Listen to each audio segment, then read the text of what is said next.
Hello everyone, it's George from Ireland. Welcome back to the channel. And this video is asking, what's the connection between Donald J. Trump and Nigel Farage? Will Reform UK benefit from the Republican ascendancy?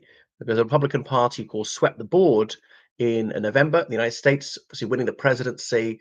They've got the Senate and the House of Representatives just. Some gubernatorial races, they got the majority of governorships, most state legislatures as well, even if not by a huge margin, winning the popular vote 51%. They only won by 1.5 percentage points, but in the electoral college they won decisively, 7 out of 7 swing states. Now Farage is the only prominent politician in the United Kingdom who regularly sings the praises of Donald Trump. I remember way back in 2016, Farage going to the United States to address a Trump rally. And he said he wouldn't interfere in American politics, but he said, if I were an American, I would never vote for Hillary Clinton. Well, impliedly, then he would vote for Trump. And I know they're minor parties like the Greens, the Libertarians, Reform Party, but everyone knew it was a two-horse race. Third-party candidates, well, there hasn't even been a third-party person in Congress for almost a century. And okay, in the 90s, Ross Perot had a significant impact on 2 presidential elections. But there was really no prospect even then, when Perot got 19% of the vote, that he was going to even get a single electoral vote. So are there similarities between the two men? Well, obviously, there's quite an age gap. Trump's born in 1946, whereas Farage was born in 1963.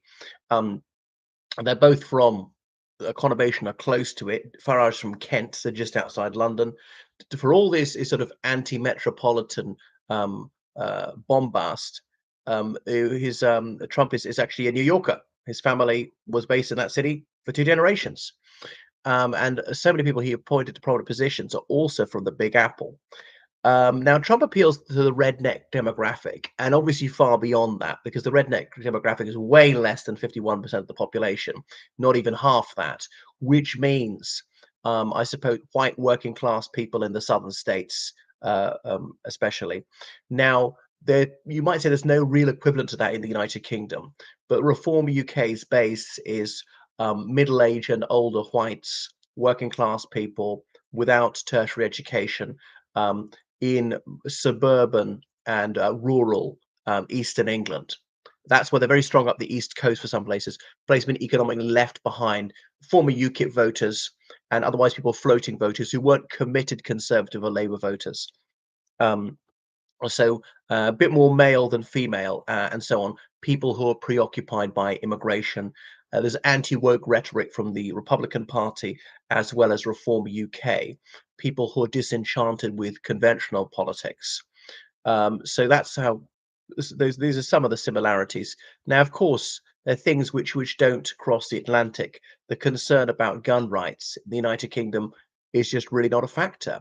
When after the Dunblane massacre, when people were deprived of their gun rights, there was very little pushback against that. And I support restrictions on firearms, maybe gone a little bit too far in the United Kingdom, or way too lax in the US generally. So Trump proves to people like Reform UK that they can win. Now, of course, the similarities can't be overemphasized. There's very little there's little appetite for beefing up in the military in the United Kingdom, even though they talk about it. Okay, the mainstream party spent a tiny bit more. There are not that many asylum seekers coming to the United Kingdom.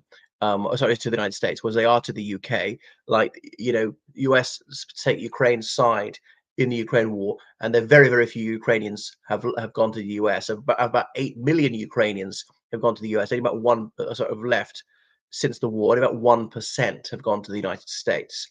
What else? Religiosity. It's a much bigger factor in the United States. Over 50% of the population go to an act of worship at least once a week. In the United Kingdom, it's much lower, about 10%, many of whom are Muslim. So identifying as a practicing Christian is not advantageous in the United Kingdom, might even be seen as distasteful. So there are similarities between the two, but there are important dissimilarities. In the old days of Theresa May, Conservative Prime Minister, Farage even put himself forward to be ambassador to the United States when Trump was there, but there's no way she was appointing him. Even under Boris Johnson, they didn't want to give Farage that airtime, that prominence. He was to try and keep him as a fringe figure.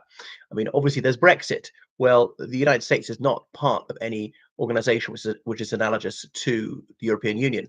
There is NAFTA, the North American Free Trade Agreement, which Trump was a day one abominator of when Bill Clinton introduced it way back in 1993. So supposedly deregulation. There's anti-environmentalism, anti-intellectualism, really being anti-scientific. I mean, both men have no higher education. Yes, I know Trump went to Wharton Business School, but surely he didn't pass that. He's not literate on an adult level. So because his father was a very, very wealthy man, he could simply pay the fees, pay a bribe if necessary, and Trump be awarded whatever degree he wanted. Trump was able to set up. Could you do your next video with your shirt off? Oh, thank you so much, Pop Barn. Well, if you pay me enough money, I will. Are you going to? Okay, pay me 20 quid into that account and I will. And if you pay me even more, I'll send you photos that are even more exciting. How about that? So I think Reform UK is near its ceiling because Trump is deeply unpopular in the United Kingdom. He's got a very bad approval rating. It's sort of like minus 60%. So not even all Reform UK voters admire him. So by overemphasizing connectivity with the Trump base, with the Republican Party, that will put people off in the United Kingdom. Now, Trump, evil, evil bastard, but he has done some things for the pro-life movement, has been a voice for the voiceless in that way. So even the devil can speak true occasionally. And so, but in the United Kingdom, that's very unpopular. Sadly, those who recognize the rights of children in utero is in about 15% of the UK population. So that's a policy which just wouldn't play well in the United Kingdom. Farage, no doubt, if he became prime minister, which I think highly improbable, he would sell Scotland to Trump as a golf course. Trump's obviously he's half North British, and he owns several golf courses there. I'm surprised leftists didn't break in there at night and burn these things down or vandalize them or put weed killer on the greensward or the fairway to ruin it, because that would be an easy way to strike back at him or to lower the value of his investments. All these Trump hotels. I mean, I thought people like ISIS might attack all these Trump properties around the world, but it didn't happen.